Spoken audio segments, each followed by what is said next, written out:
Welcome to the Small Cases Show. The great stock market crash of 1929 remains one of the largest crashes in the history of investing. And it was in the aftermath of this crisis that the idea of growth investing came about in the early 1930s. Around the same time, its popular cousin, value investing, was also being developed. The stock markets have undergone a tremendous evolution since then, but growth remains one of the most core strategies that most investors apply in some way or the other. But what makes it still relevant? To help understand this, we have with us Sudhanshu Asthana, CEO and CIO of Tamohara Investment Managers.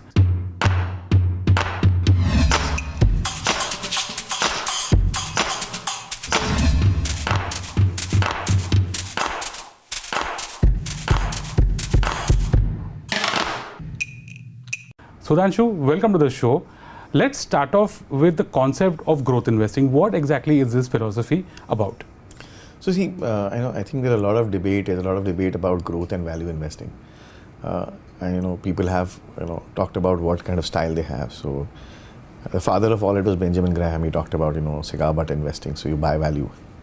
Now essentially, when I have read all of these guys, and as a firm, when we look at it, we looked at it and say everybody wants growth in their companies, right? It's companies which have got deep cycles, right, where growth is not there for a period of time and market undervalues it. That's value investing. People who focus a lot on growth and say revenues are growing, profits are growing, that's been popularly called growth investing. But that's a very simple terminology. So last year in Berkshire Hathaway, I was lucky enough to attend it. Mr. Buffett said, somebody asked him that why have you guys bought Amazon now? And he said, my manager has bought it because the intrinsic value is higher than the current value. So everything is value investing, right? So there's a big debate, but I'll just get into the fine parts of it, right? So growth popularly is like companies growing at very high rate, and generating a lot of profit. And people have been for the last 20, 30 years saying that price to earnings multiple divided by growth, PEG. That's not growth investing. Growth investing is companies which can grow above nominal GDP growth rate. Companies which are leaders who can grow more than that. But at the same time, they generate cash flow, right? So in the last 20, 30 years, people have said we are growth managers, but those growth companies have actually crashed and died. And so let's go back a decade and a half back, or maybe 13, 14 years back. The last big boom in India, 2006, 7, 8, 5, 6, 7, 8. You had these infrastructure firms, construction firms. We basically look at businesses also from that perspective that yes, there's growth in this business, but something has gone wrong and it can be fixed. If it can be fixed and mended, that's value for you. How do we differentiate ourselves? What do we think is growth?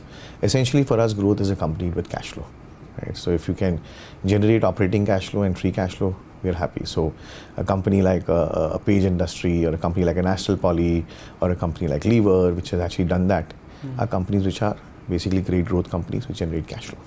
Okay, I want you to differentiate the concept of growth investing with other schools of investing. Could be momentum. You already explained how growth differs from value. So could you just put this in perspective for our viewers? How does this differentiate with other schools of philosophy? So see, broadly, the fundamental rules of investment are the same, right? It's how you look at it. So the old school of thought is that, people look at price to earnings multiples. And people have said that, a PE of 10 is cheaper than a PE of 40. But the question is that, what is a great business? If my business generates a return on invested capital of 50%, that means essentially over the long term, my capital is going to compound at 50%, right? If I'm growing at 5%, 10%, 12%, any incremental investment will compound at that. If my ROIC is 10%, then my capital is going to compound at 10%. So if you do a simple math on it, a stock which is a 10 PE stock might be paying a 50% dividend. Another stock which is a 40 PE stock, which has a 50% ROIC, is going to give no dividend but reinvest. After 15 years or 10 years, if the PE becomes even same, the returns on the higher ROIC business is higher. Sure. Right? So people have always talked about the fact that investing is growth, value. I think it's essentially about cash flow and what the returns you make on the business, right? And the business is in a growth phase, so we've seen it in IT companies, so ability to scale the business, right? So they were trading at higher valuations at some point of time. So when we look at businesses, we don't look at price to earnings multiples, we look at cash flow multiples. And that's what allows you to buy companies which optically look expensive on PE. So a 40 PE stock with 100% ROIC is far superior than a 10 PE stock at 8%, 12% ROIC. So that's the fundamental issue. It's not about value and growth, it's about cash flows and what kind of returns you make on the capital invested. Very interesting. You've got, you've been through so many cycles. You can differentiate various philosophies. Tell us about yourself. We know that you were a fund manager in your previous career. Just tell us something about yourself and how you came to found this firm. Yeah, so I started off as an institutional equities analyst. I spent around 5 years over there, and then I moved on to Quantum Asset Management. It's a fund which is founded by Jeet Dayal. We ran offshore money and domestic money. Then I had the opportunity to work with SBI and then Axis Mutual Fund. So I spent almost 13, 14 years doing the buy side work. One of the ideas of co-founding Tamohara was that we wanted to be a boutique asset management firm, have some amount of flexibility. We didn't want to be large. We thought there were some benefits, and there are some pros, there's some cons. So the pros are that you can be a boutique firm, you can capacitize your strategy. So today we think that a small cap, mid cap strategy can't be more than $50-60 million if it's an open-ended strategy. But you do run $1 billion, $1.5 billion mid cap, small cap strategies. I'm not saying that MFs are wrong in that. I have worked in a mutual fund for a long time, but that's their business objective and plans, right? So they need larger market share, they have large overheads, they have a large B2B sales team. So that's one reason why the capacity, it's not capacitized. But in markets like India, and essentially what you're seeing in the last month or so, in the last few days, when markets tend to fall, you need liquidity to get out. So capacitization is something which is very important. So as a boutique firm, you can offer that. Right? Okay.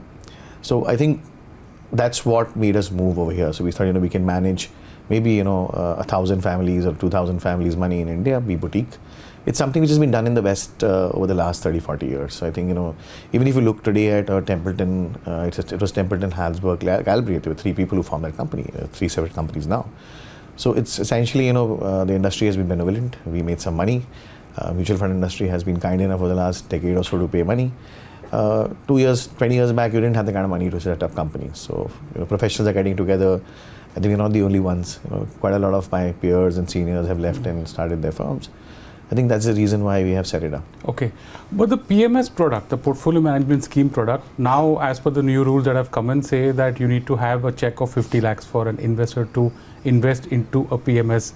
So how does this affect someone who can't write that check and still wants to say sign up for the growth philosophy? So how does that work? So that's a very good question, and internally as a firm we have been debating that for the last 2 years, and we could predict that this check size will go from 25 to 50 lakhs, which happened on the 16th of January as per the Gazette. How do you face that challenge? Because in the market size shrinks. Our estimate is that there were around 6 lakh people in India who could essentially put in a 25 lakh rupee check. So the moment it goes to a 50 lakh rupee check, we think the market became 1/3. And that was bothering us for quite some time. How do we solve the situation? Because we are one of the PMSs, we don't have a large national distributor distributing us. We have essentially IFIs, which were earlier known as IFAs, distributing us, and they've given us a 200 crore odd book. So how do we maintain growth? And that's where in our search and looking out for partners, we chanced upon meeting Small Case almost a year back. We told them we want to digitize our product. They showed us what they had as small cases, and we said we want to do this on an RI platform, and can you do a microsite for us? And we developed and worked closely with them. We said we need certain tools, they have to be different. One of the problems in an advisory business is how do you recover fees? Because if it's totally offline, and if it's offline, there's a lot of paperwork. How do you keep it on board? So what we liked was that essentially you could digitize most of the onboarding of the client. There are some signatures required, but it doesn't require a large amount of signatures. And there's flexibility of charging fees as a mutual fund. So this we can offer a 5 lakh rupee ticket size, a 10 lakh rupee ticket size, or a 15 lakh rupee ticket size. And our estimate is that this makes the market 10 times of what it was, the 25 lakh market. So maybe there may be 50-60 lakh individuals out there which do that. So I think yes, digital partners who can make RI easy business. I think Small Cases, which is a step forward, we have partnered with them. For those of you who aren't familiar with Small Cases, it's a basket of stocks or ETFs intelligently weighted to reflect an idea, theme or strategy. Small Cases are created by SEBI registered professionals and is integrated with leading brokerages. This enables investors to buy multiple stock portfolios in one click.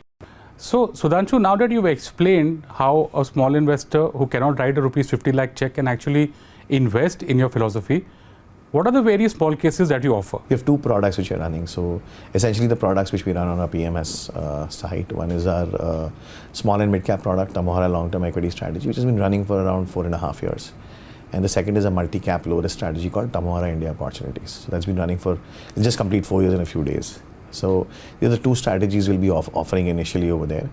It's a digital setup. You go on small case, the distributor link will go over there. The microsite will open up.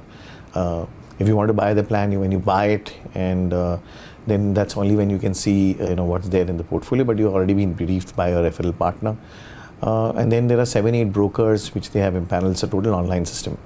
So you put in your risk profiling. If your risk profiling is moderate, or then you will be directed to TIOS. If it's a high risk profile, you'll be directed to TLS, which is a mid-cap product. And once you sign up and you log in through your broker, if you're not a part of it, you sign up for that. But if you're a part of it, you just log in through your broking account.